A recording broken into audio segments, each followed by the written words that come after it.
இலவசமாய் அவருடைய கிருபையினாலே கிறிஸ்து இயேசுவில் உள்ள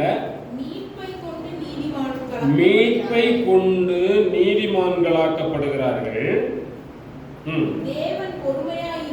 தேவன் பொறுமையாயிருந்த முற்காலத்தில் நடந்த பாவங்களை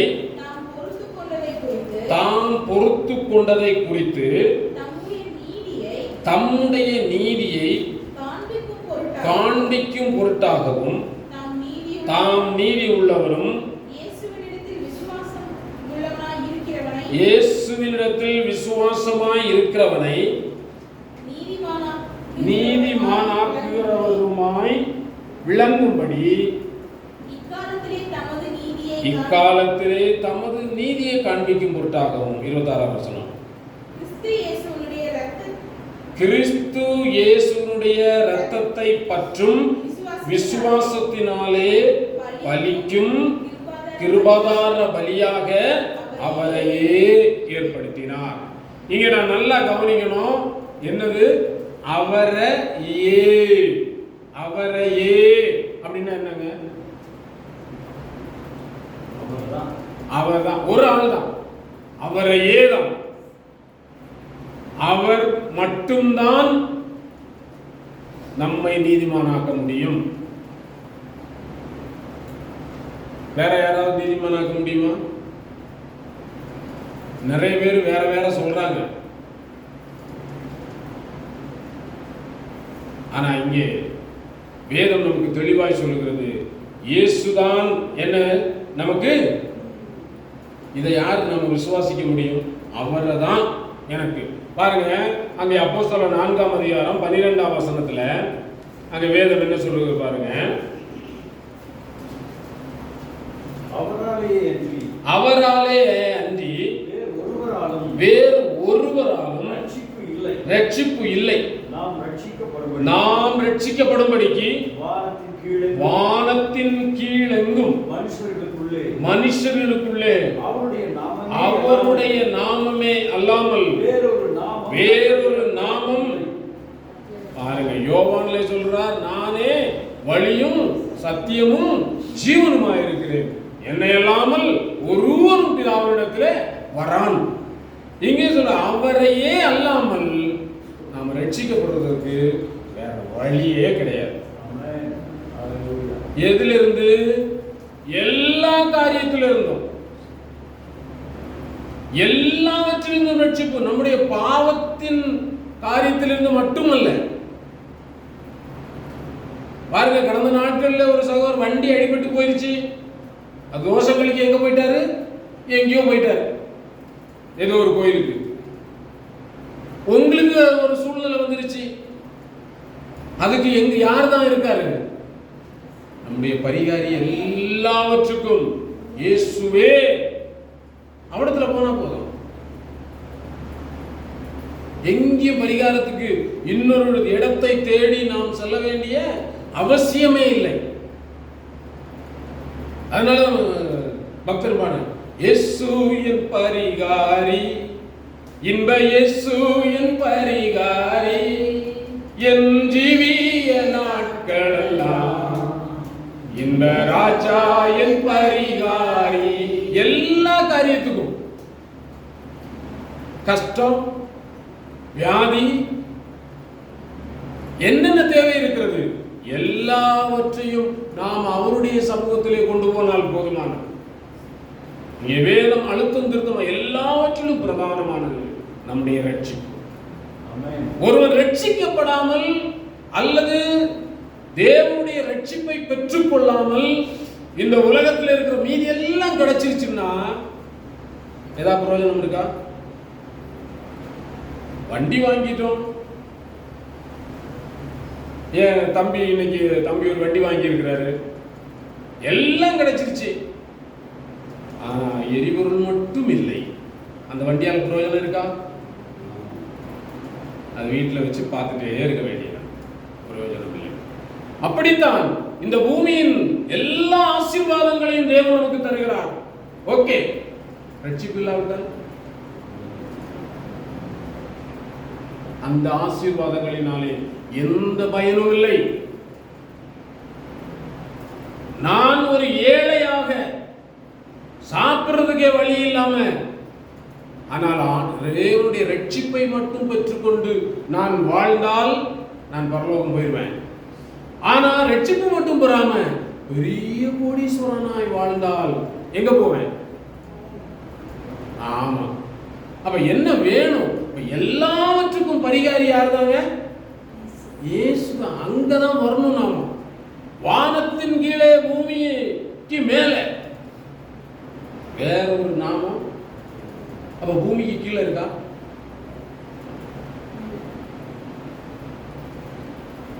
இது சயின்ஸ் படியே வேதம் சொல்லி இருக்கு, வானத்தின் கீழே பூமியின் மேலே அப்படின்ட்டு. இப்ப நம்ம பார்க்கிறது வானத்து இந்த பகுதியை பார்க்கலாம். நைட் எந்த பகுதியை பார்ப்போம் தெரியுமா? நைட்டு வானத்து இந்த பகுதி இல்லை, அந்த பகுதி. பூமியான சுற்றி தலைகள் எங்க வந்துருக்கு இல்லை, அந்த பகுதியை பார்ப்போம். இப்போ பூமிக்கு கீழே என்ன இருக்கு? ஏதாச்சும் இருக்கா? அப்படியெல்லாம் ஒன்றும் இல்லை. எப்பவுமே மேலே கீழே, அவ்வளோதான். அதுதான் வசனம் அப்படி சொல்லுது. பாருங்க, அப்போ நாம் ரட்சிப்பை பிரதானமாய் கருதணும். இந்த ரட்சிப்பை குறித்து பாருங்க, இந்த இயேசுவை அறிஞ்சிருக்கிறோமா? அறிந்திருக்கிறோமா? இந்த ரட்சகரை நாம் அறிந்திருக்கிறோமா? சொல்ல மாட்டீங்களே. அறிந்திருக்கிறோம். இயேசுவை என்ன செஞ்சிருக்கிறோம்? அறிந்திருக்கிறோம். இந்த இயேசுவை நேசிக்கிறீர்களா? இந்த இயேசுவை நேசிக்கிறீங்களா? ஆமா, எல்லாரும் நாம சொல்ல முடியும் நிச்சயமாக. இயேசுவை அறிந்திருக்கிறோம், ஆண்டவர் இயேசுவை நான் நேசிக்கிறேன். பாருங்க, நிறைய பேர் இயேசு படத்தை பத்திரப்படுத்தி வைப்பாங்க. இயேசு படத்தை பத்திரப்படுத்தி வைப்பாங்க. எங்கேயாவது கிடந்தா கூட அது ஐயோ இயேசு படம் அப்படின்னு எடுத்து என்ன செய்வாங்க, அதை எங்கேயாவது வச்சுட்டு போவாங்க. நான் பார்த்துருக்கேன். எங்கேயாவது தூக்கி ஓரமாக மிதிப்படாமல் கீழே மண்ணு படாமல் எங்கேயாவது ஒரு இடத்துல உயர்வான இடத்துல வச்சுட்டு போவாங்க. வீட்டில் இயேசு படத்தை மாட்டி வைப்பாங்க, ஏதோ பண்ணுவாங்க. அந்த அறிதலை, அந்த நேசத்தை அங்கு வேதம் சொல்லலை. இயேசு ஒரு படத்துல இல்லை, அவர் உயிரோடு எழுந்த தேவன். இந்த உலகத்துல மரித்தவர்கள் எல்லாரும் அடக்கம் பண்ணப்பட்டு இந்த மண்ணுக்குள்ளதான் இருக்காங்க. ஒருத்தன் கூட மண்ணை விட்டு என்ன செய்யல, உள்ள போனவன் எவனுமே என்ன செய்யல, இன்னும் வெளியில வரல. இயேசு மட்டும்தான் உயிரோடு இருக்கிற தேவன். அப்ப அவர் எங்க இருக்கிறாரு? உங்களுக்குள்ளும் எனக்குள்ளும் வாசம் பண்ணி கொண்டிருக்கிறார். படத்திலேயே இருக்காரு? இல்லை. அதல்ல, அதுதான் சொல்றேன். நாம் நம்முடைய இருதயத்திலே அவரை நாம் நேசிக்கிறவர்களாக இருக்கிறோமா?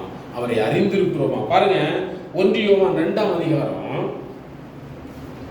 4ஆம் வசனம் படிங்களா? 1 யோவான். அவரை அறிந்திருக்கிறேன் என்று சொல்லியும் அவருடைய கற்பனைகளை கைக்கொள்ளாதவன். பாருங்க, எல்லாரும் அறிஞ்சிருக்கிறேன்னு சொல்லிட்டீங்க, இயேசுவை அறிஞ்சிருக்கிறேன் எல்லாரும் சொல்லியிருக்கீங்க. இங்க என்ன சொல்லுகிறது? நான் சொல்லல. நீங்க உண்மையான ஆளா பொய்யான ஆளான்னு நீங்களே இப்போ என்ன செஞ்சுக்கீங்க, தீர்மானிச்சுக்கீங்க. இன்னொரு தடவை அந்த வசனத்தை யாராவது படிங்க. அவருடைய கற்பனைகளை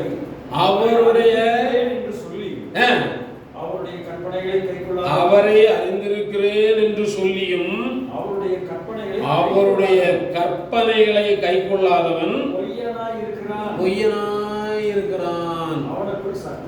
அவனுக்குள்ள என்ன இல்லைங்க? சத்தியம் இல்லவே இல்லை. அப்ப நிறைய பேர் கிறிஸ்தவர்கள் நிறைய பேர் சொல்றாங்களே, அறிந்திருக்கிறோம், இயேசுவை அறிந்திருக்கிறோம், இயேசு உயிர்த்தெழுந்தார் சொல்றாங்க, கிறிஸ்துமஸுக்கு பாட்டு பாடுறாங்க. எல்லாரும் கற்பனைகளை கை கொண்டிருக்கிறார்களா? இல்லை. வசனத்தின்படி அவர்கள் எல்லாரும் யாரு தாங்க? யார் அவருடைய வார்த்தைக்கு கீழ்ப்படியலையோ, நான் சொல்லல, என் மேல கோபப்படுறாங்க. அவருடைய வார்த்தை சொல்லுகிறது. அவங்க எல்லாம் யாரா இருக்காங்க? நீங்க பொய்யரா இருக்க விரும்புகிறீர்களா? நிஜஸ்தராக இருக்க விரும்புகிறீர்களா? நிஜஸ்தராக இருக்க விரும்புகிறேன். நான் ஒரு உண்மையுள்ள மனுஷனாக இருக்க விரும்புகிறேன். நான் ஒரு பொய்யானவனா இருக்க விரும்பல அப்படிங்கிறவங்க அல்லேலூயா சொல்லுங்க பார்க்கலாம். அல்லேலூயா. பாத்தீங்களா, எல்லாருக்கும் அந்த ஆசை இருக்கு. ஆமா, அப்படியான நாம் ஒன்று செய்ய வேண்டியது இருக்கிறது. அவருடைய வார்த்தைகளுக்கு நாம் கீழ்ப்படிய வேண்டும். அது மட்டும் இல்ல, 1 யோவான் 5ஆம் அதிகாரம் 3ஆம் வசனத்தை பாருங்களேன். நாம் தேவனுடைய கற்பனைகளை கைக்கொள்ளுவது, நாம் தேவனுடைய கற்பனைகளை கைக்கொள்ளுவது அவரிடத்தில் அன்பு கூறுவதா, அவரிடத்தில் அன்பு கூறுவதா. இயேசுவிடத்தில் அன்பு கூறுவேன்னு நம்ம எல்லாரும் சொல்லியிருக்கோம். அப்படின்னா என்ன அர்த்தங்க? மூலதனம் கற்பனைகளை கைக்கொள்றவன் அவரை அறிந்திருக்கிறான். 2வது வசனம் சொல்லுது, கற்பனைகளை கைக்கொள்ளுகிறவன் அவரிடத்தில் அன்பு கூறுகிறான். அப்ப கற்பனைகளை கைக்கொள்ளாதவன் அவரை பகைக்கிறான். அப்படிதான் சொல்லணும். அப்ப கற்பனைகளை கைக்கொள்ளாத எந்த ஒரு கிறிஸ்தவனாக இருந்தாலும், எந்த கிறிஸ்தவனாக இருந்தாலும் அவர் என்னதான் செய்யறாரு? கிறிஸ்துவை மாறுதலிக்கிறார், பகைக்கிறார். நாம் கற்பனைகளை, அவருடைய கற்பனைகளை கைக்கொள்வதுதான் அவரிடத்திலே நாம் அன்பு கூறுகிறோம் என்ற அர்த்தம். இயேசுவிடத்திலே அன்பு கூறுகிறேன் என்று சொல்லிக்கொண்டு நான் ஏதோ செய்யலாம், நிறைய காரியங்கள் செய்யலாம். ஆலயங்கள் கூட கட்டி கொடுக்கலாம், தேவாலயங்கள் நிறைய, அங்க ஒரு ஆலயம் இங்க ஒரு ஆலயம் கட்டி கொடுக்கலாம், சட்டசபையில் வசனம் பேசலாம். கற்பனைகளை கைக்கொள்ளவில்லை என்றால் என்ன அர்த்தம்? நான் ஒரு பார்ன் கிறிஸ்டியன் என்று சொல்லலாம், நான் பிறப்பிலே கிறிஸ்தவன் என்று மாறுதட்டிக் கொள்ளலாம். ஆனால் நான் யாருன்னு கேட்டா அவரை பகைக்கிறவன். அவருடைய வார்த்தைகளுக்கு நான் கீழ்ப்படியாவிட்டால், அவருடைய கற்பனைகளை நான் கைக்கொள்ளாவிட்டால் நான் அவருக்கு பகைஞன், எதிரி. நீங்களும் நானும் அவரை நேசிக்கிறேன் என்று கூறுவோமே, ஆனால் அவனுடைய வார்த்தைகளுக்கு கீழ்ப்படிய வேண்டும். அவருடைய வார்த்தை நம்முடைய கையில் இருக்கிறது. ஒரு காலத்தில் இந்த வசனம் எல்லார்கிட்டையும் இல்லை, எல்லாரும் வாசிக்க முடியாது, படிக்க முடியாது. நான் நடந்த நாட்களில் ஒருவர் பேசுனதை கேட்டேன். முதலாக இந்த உலகத்திலே அல்லது பூமியில், இந்தியாவில் வாசிக்கக்கூடிய ஒரு பழக்கத்தை, எல்லாரும் வாசிக்கக்கூடிய ஒரு பழக்கத்தை கொண்டு வந்தது வேத வசனம், கிறிஸ்தவர்கள், கிறிஸ்தவ மிஷனரிகள். அதுக்கு பிறகுதான் குரானு, கிரானு எல்லாமே வந்துச்சு. கீதை, ரிக் வேதம், எதிர்வேதம், அதர்வண வேதம்னு. அதுக்கப்புறம் தான் இந்த மொழிபெயர்ப்புகளில் வந்து ஏன் குமுதம், குங்குமம் எல்லாமே எப்பதான் வந்துச்சு. பைபிள் வாசிக்கிறதுக்கு முதல்ல கொடுத்த புத்தகம் எது? இது எல்லார் கையிலையும் ஆண்டவர் தந்திருக்கார் பாருங்க. இதை வாசிப்பது மட்டும் இல்லை, வாசித்து அதன்படி நடக்கிறவன் தான் அவரை நேசிக்கிறேன் என்று சொல்லுகிறேன். நான் இயேசுவை அறிந்திருக்கிறேன், அவரை நேசிக்கிறேன் என்று யார் யார் வாக்கு சொல்லுகிறார்களோ, வார்த்தையினால், வாயினால் அறிக்கை செய்கிறார்கள், அவங்க எல்லாம் என்ன செய்யணும்னா கற்பனைகளுக்கு கீழ்ப்படிய வேண்டும், அவருடைய வார்த்தைகளை கைக்கொள்ள வேண்டும். அப்பதான் அது உண்மை. இல்லைன்னா ஒரு பொய்யே அவருக்கு பகைஞன். நீங்களும் நானும் பொய்யனாகவும் பகைஞனாகவும் வாழக்கூடாது. அப்படி வாழ்ந்தா நமக்கு நித்தியம் கிடைக்கும்னு நம்ப வேண்டாம். நம்மை நாமே ஏமாத்திக்கிட்டு இருக்க வேண்டாம், நேரம் போகிறது. பாருங்க, அது மட்டுமல்ல, இங்கே சொல்லுகிறார் அந்த வசனத்துல, ரோமருக்கு எழுதின நிருபம், நான் வாசித்த பகுதியில் 25வது வசனம், ஒரு மறுபடியும் படிங்களேன். ரோமர் 3:25. தேவன் பொறுமையாயிருந்த முற்காலத்தில் நடந்த பாவங்களை தாம் பொறுத்து கொண்டதை குறித்து தம்முடைய நீதியை காண்பிக்கும் பொருட்டாகவும் தாம் நீதியுள்ளவரும் இயேசுவினிடத்தில் விசுவாசமாய் இருக்கிறவனை நீதிமானாக்குகிறவருமாய் விளங்கும்படி இக்காலத்திலே தமது நீதியை காண்பிக்கும் பொருட்டாகவும் கிறிஸ்து இயேசுவுடைய இரத்தத்தை பற்றி அவரையே கிருபாதார பலியாக ஏற்படுத்தினார். நல்லா புரிஞ்சுக்கங்க வார்த்தைகளை. நான் மறுபடியும் கேட்கிறவங்களிடத்துல, தேவன் பொறுமையாயிருந்த முற்காலத்தில் நடந்த பாவங்களை தாம் பொறுத்து கொண்டதை குறித்து இதுக்கு விளக்கம் இருக்கா நம்ம இடத்துல? இது ஏதாவது யாராவது ஒரு சின்ன விளக்கம் தாங்களா? நீங்க புரிந்து கொண்ட விளக்கத்தை தாங்களா? தேவன் பொறுமையாயிருந்த முற்காலத்தில் நடந்த பாவங்களை பொறுத்து கொண்டதை குறித்து என்று சொல்லப்படும். இது என்ன, நாம் எப்படி விளங்கி இருக்கிறோம்? வாசிச்சிருக்கிறோம். இந்த செய்த பாவமெல்லாம் அவர் மன்னிக்கிறதுக்காக அவர் முன்னாடி செஞ்ச பாவத்தை எல்லாம் மன்னிக்கிறதுக்காக மன்னித்தார்.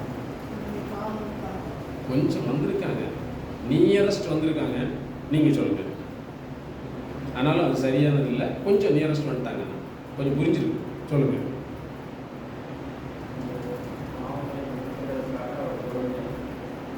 பாவங்களை இல்ல, அது கருத்து முற்காலத்தில் செஞ்சோன்னு இருக்குது.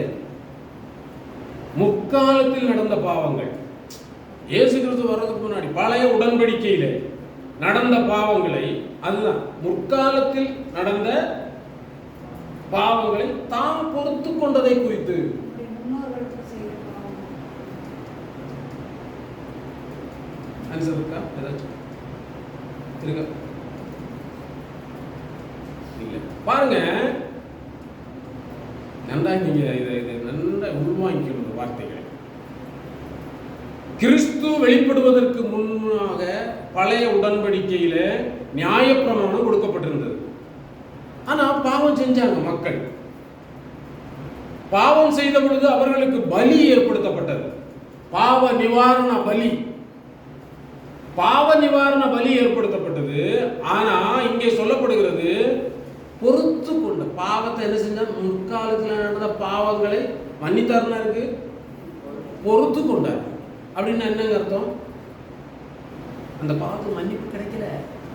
பாருங்க, நான் கடன் வாங்கியிருந்தேன், கடனை உடனே திரும்ப செலுத்த முடியல. அப்ப என்ன பண்றது? மாசம் மாசம் வட்டியை கட்டு. புரிஞ்சுதா உங்களுக்கு? பொறுத்து கொண்டார். கொஞ்சம் வெயிட் பண்றேன், சரி ஒரு வருஷம் பொறுத்து கொடு.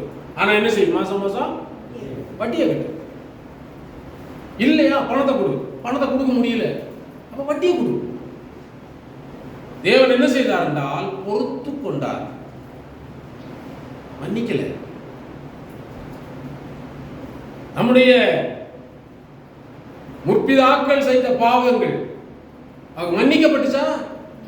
பொறுத்துக்கிட்டாரு, கொஞ்சம் வெயிட் பண்ணாரு, சரி. ஆனால் அங்கேதான் ஒரு விஷயம் இருக்கிறது. அவர் அங்கே ஏற்படுத்தினது என்ன? ஏற்படுத்தினார் பாவ நிவாரண பலி. வட்டி கட்டுறது போல பாவ நிவாரண பலியை ஏற்படுத்தினார்.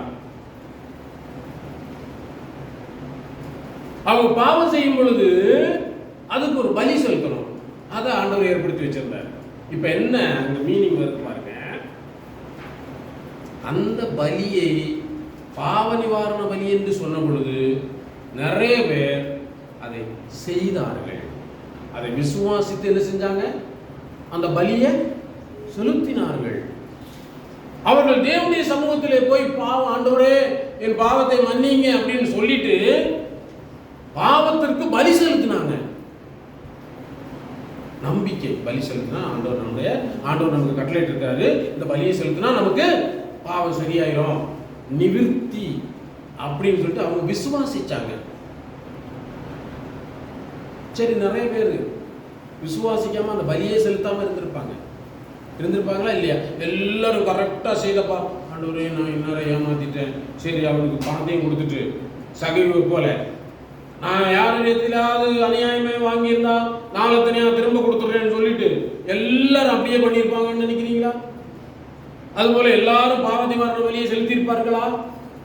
குற்றத்தை குறித்து உணர்வே இல்லாமல் இருந்திருப்பான். பாவத்தை தைரியமா இன்னைக்கு எத்தனை கிறிஸ்தவர்கள் தைரியமா வட்டியை கொடுத்துட்டு வட்டி வாங்கிட்டு உட்கார்ந்து இருக்கிறாங்க.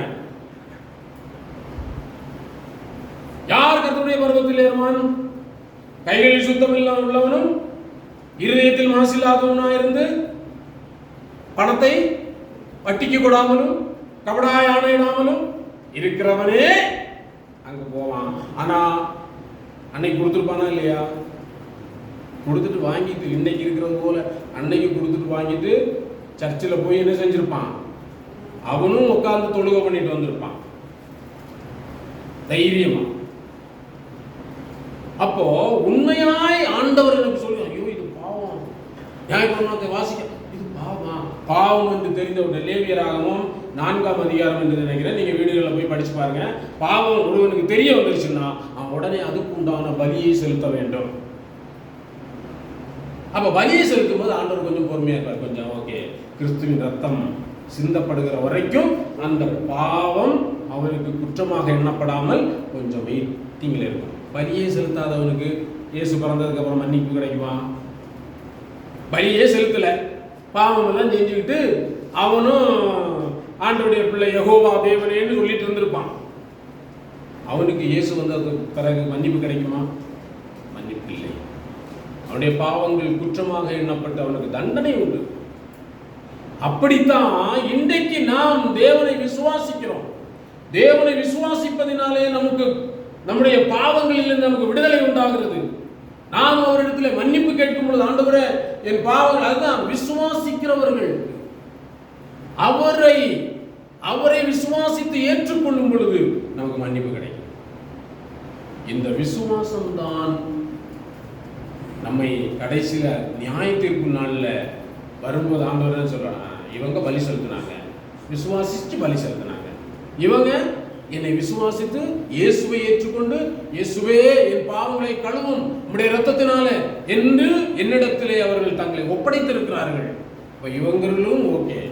ஆனால் நிறைய பேர் பாவமே செஞ்சுட்டு ஒப்படைக்காமலே இருக்காங்களே, மன்னிப்பே கேட்காம இருக்காங்களே. அப்போ அவங்களுக்கு என்ன கிடைக்கும்? இதுதான் தேவனுடைய பொற்காலத்திலே பாவங்களை பொறுத்து கொண்டார். அவர்களும் இந்த இரத்தத்தினாலே தான் விடுதலை ஆகிறார்கள். ஆபிரகாம், ஈசாக்கு, யாக்கோபு என்பவர்களும் இயேசு கிறிஸ்துவின் இரத்தத்தினால தான் என்ன செய்றாங்க? அவர்களுக்கு முழு விடுதலை கிடைக்கிறது. முற்காலத்திலே அவர்கள் வட்டி செலுத்துவது போல அந்த பாவத்துக்கு ஒரு சின்ன பரிகாரத்தை செலுத்தி இப்போ வெயிட்டிங்ல இருக்காங்க. இயேசு மரித்த பொழுது, அவருடைய இரத்தம் சிந்தப்பட்ட பொழுது அவர்கள் எல்லாம் நீதிமான்களாக்கப்பட்டார்கள். நீங்களும் நானும் அவரை விசுவாசிக்கும் பொழுது நீதிமான்களாக்கப்படுகிறோம். ஆகையினால தான் அவர் சொல்றார் பாருங்க, இங்கே 30வது வசனத்தை படிப்போம், படிச்சு முடிச்சிடலாம். 30வது வசனம் 3வது. விருத்த சேதனம் உள்ளவர்களை விசுவாசத்தினாலும் விருத்த சேதனம் இல்லாதவர்களை விசுவாசத்தின் மூலமாயும் நீதிமான்களாக்குகிற தேவன் ஒருவரே. நான் ஏற்கனவே இந்த காரியத்தை உங்கள்கிட்ட ஒரு இடத்துல பேசியிருக்கிறேன். நான் எத்தனை பேர் ஞாபகத்தில் வச்சிருப்பீங்க அப்படின்னு தெரியல. விருத்த சேதனம் உள்ளவர்களை விசுவாசத்தினால, விருத்த சேதனம் இல்லாதவர்களை விசுவாசத்தின் மூலமாய். ரெண்டுக்கும் உள்ள வித்தியாசம் என்ன? விருத்த சேதனம் உள்ளவர்கள் பழைய உடன்படிக்கையில் உள்ளவர்கள், அவங்கள விசுவாசத்தினால நீதிமான் ஆக்குறாரு. நம்மைய விசுவாசத்தின் மூலமாய் நீதிமான் ஆக்குறாரு. எப்படிங்க? அவங்கள விசுவாசத்தினால, நம்ம விசுவாசத்தின் மூலமாக. எப்படி? தமிழ் நல்ல அருமையான தமிழ். பணம் இருக்குமா அவங்க நேரடியாக கொடுத்துருவாங்க. இல்லைன்னா இது வந்து விசுவாசத்தினால, இல்லை ஒரு ஆள் மூலியமா கொடுத்துருவாங்கல்ல, அது மாதிரி. பாருங்க, நம்ம கொஞ்சம் கொஞ்சம் அவங்களுக்கு விளங்குது, நல்லா படிக்கிறாங்க இந்த வசனம். என்ன சொல்றாரு பாருங்க, உதாரணத்துக்கு பேராசிட்டமால் மாத்திரை, இவருக்கு காய்ச்சல், மாத்திரை கொடு, மாத்திரை முழுங்கினாரு, சரியாயிடுச்சு. அது விசுவாசம்னு வச்சுக்கோங்க. விசுவாசம்.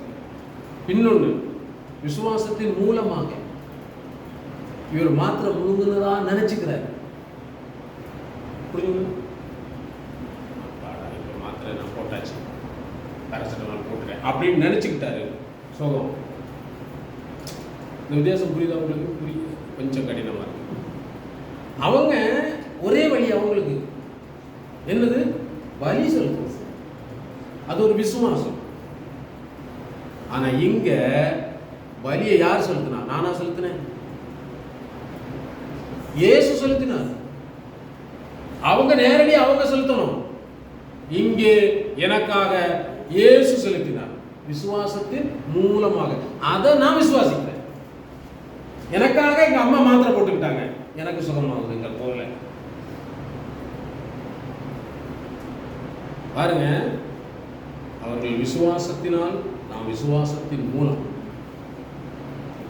அவங்க அன்னைக்கு அந்த பலி செலுத்தி இருந்தால் இன்றைக்கு நீதிமான்களாக்கப்படுவார்கள்.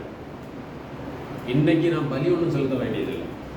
புரிஞ்சுது? இந்த ரெண்டுக்கும் உள்ள வேறுபாடு நீங்க ஒரு நாள் மறக்கக்கூடாது. அதுக்காக தான் இவ்வளவு தெளிவாய் சொல்லுகிறேன். எந்த அளவுக்கு புரிஞ்சுக்கிறீங்கன்னு தெரியல.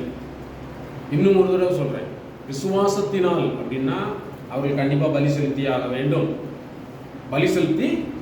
பலி செலுத்தினதுனாலே பாவத்தை, நான் இந்த பாவம் செஞ்சுட்டு ஆண்டவரே என்னை மன்னிச்சிருங்க, இந்த பலியை நான் உங்களுக்கு ஒரு வெள்ளாட்டுக்கடாவை கொண்டு வரேன், ஒரு வெள்ளாட்டுக்குட்டியை கொண்டு வரேன், ஒரு காடையை கொண்டு வரேன், நான் பெரிய பாவம் செஞ்சுட்டேன், என்னை மன்னிச்சிருங்க அப்படின்னு நாங்கள் பலி செலுத்திட்டான். அந்த விசுவாசம், பலி செலுத்தினதுனால பாவம் மன்னிக்கப்பட்டதுங்கிற விசுவாசம். அதனால அவன் அப்படி பலி செலுத்தி இருந்தால் அவனுக்கு இயேசுவின் ரத்தத்தினால், அவருடைய ரத்தத்தினால இப்போ அவனுக்கு அவன் நீதிமானாக்கப்படுறான். ஏன்னா அவன் இப்போ உயிரோட இல்லை, மரிச்சிட்டான். ஆனால் அன்றைக்கு இருந்த விசுவாசத்தினாலே அவன் அதை செலுத்தி இருக்கிறான். ஆகையினாலே அவன் விசுவாசத்தினால நீதிமானாக்கப்படுறான். நாமும் எனக்காக, என்னுடைய பாவங்களுக்காக அவர் அடிக்கப்பட்டார், அவர் நொறுக்கப்பட்டார், அவருடைய ரத்தம் எனக்காக சிந்தப்பட்டது, இந்த பலியை அவரே தான் செலுத்தினார், நான் செலுத்தல. அதனால நான் விசுவாசத்தின் மூலமாய் நான் நீதிமானாக்கப்படுகிறேன். எவ்வளவு பெரிய சத்தியம் பார்த்தீங்களா? அது மட்டுமல்ல, அங்கே இன்னொரு வசனத்தை வாசித்து நாம் முடிக்கலாம். 20வது வசனம்.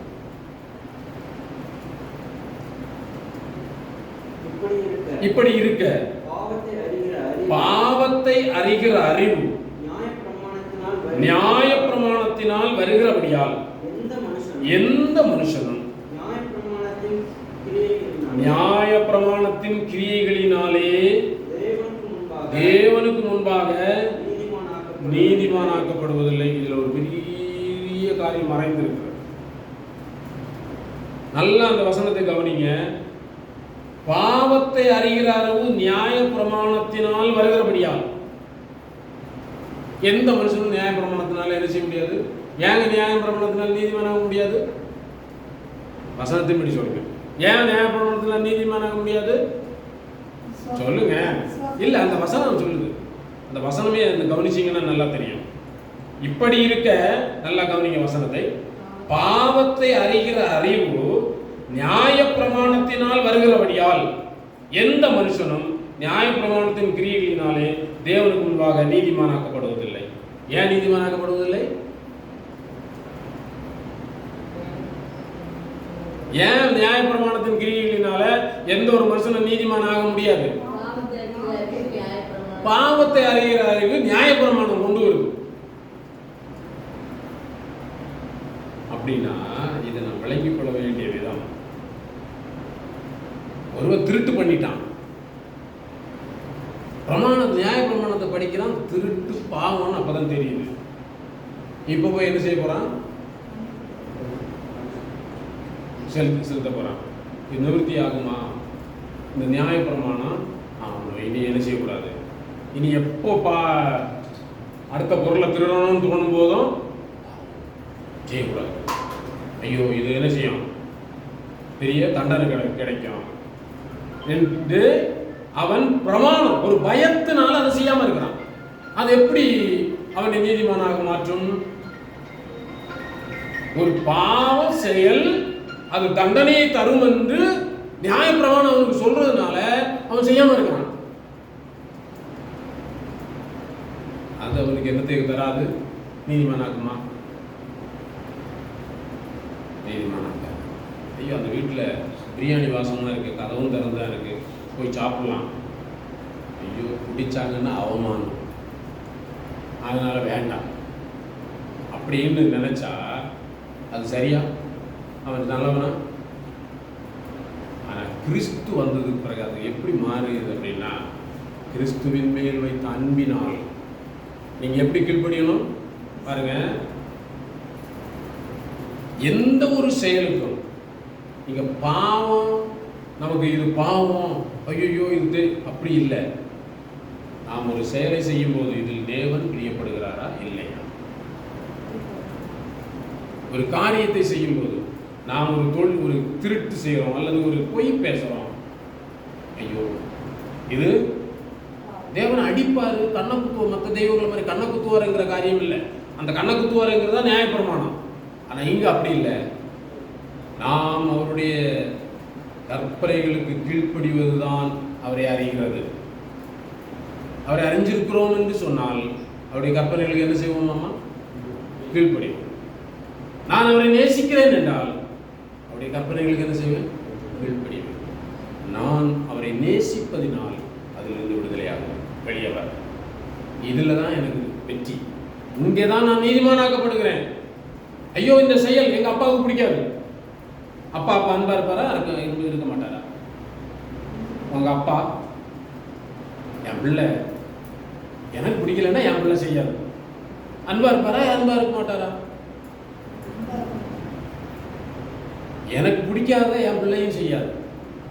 எனக்கு பிடிச்சதுதான் என் பிள்ளை செய்யும். அப்படிங்கும்போது எப்படி இருப்பாரு? அன்பா இருப்பாரு. தூரத்தில் இருந்தாலும் பாருங்க, நான் பிள்ளைகளிடத்துல காலேஜுக்கெல்லாம் சொல்லிடுவேன். எப்படி அனுப்புறனோ, எவ்வளோ தூய்மையாக அனுப்புறனோ அதே தூய்மையோட என்ன செய்யணும்? வந்து சேரணும். நான் உங்களை துன்மார்க்கத்தை கற்றுத்தந்தவங்களை என்ன செய்யலை, அங்கிருந்து நீங்கள் தேவையில்லாததை கற்றுக்கொண்டு வரக்கூடாது. எப்படி தூய்மையாக என் வீட்டில் இருந்து போறீங்களோ அதே தூய்மையோடு வீடுக்கு வந்து சேர வேண்டும். பிள்ளைகள் காலேஜில் படிக்கும்போது இது அடிக்கடி நான் சொல்லியிருக்கேன். பாருங்க, அங்கே பிள்ளைகள் போனால் எனக்கு தெரியும், இங்கே என் பிள்ளைங்க இதை செய்ய மாட்டாங்க. ஒரு நாளும் பிள்ளைகளை சந்தேகப்பட்டதும் இல்லை, உழவு பார்த்ததும் இல்லை, உழவு பார்க்க வேண்டிய அவசியமும் இல்லை, தேவைப்படவில்லை. எனக்கு தெரியும் இந்நேரம் மகளா என்ன பண்ணிட்டு, மகனா பஸ்ஸில் வந்துட்டு இருக்கிறான், அவனா காலேஜ் முடிஞ்சிச்சு பஸ் ஏறிட்டான், ஓகே இன்னும் கொஞ்சம் நேரத்தில் வந்துடுவான், இங்கே போயிருக்கிறான்.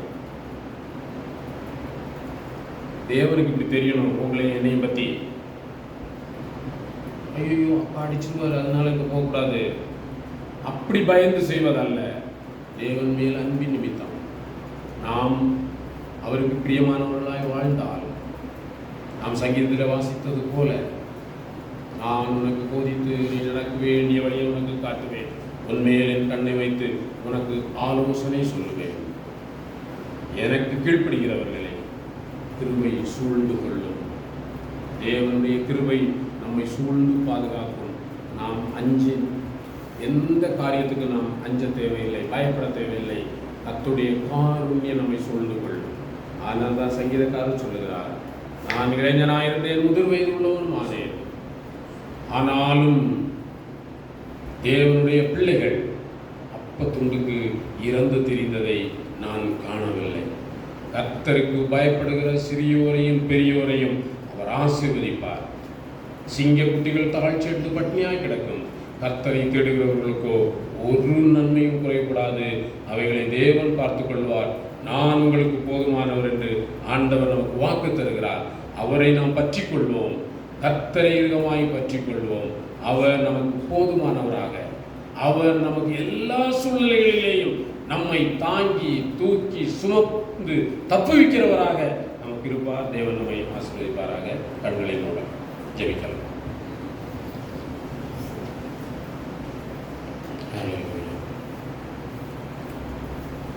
பரிசுத்த பிதாவே,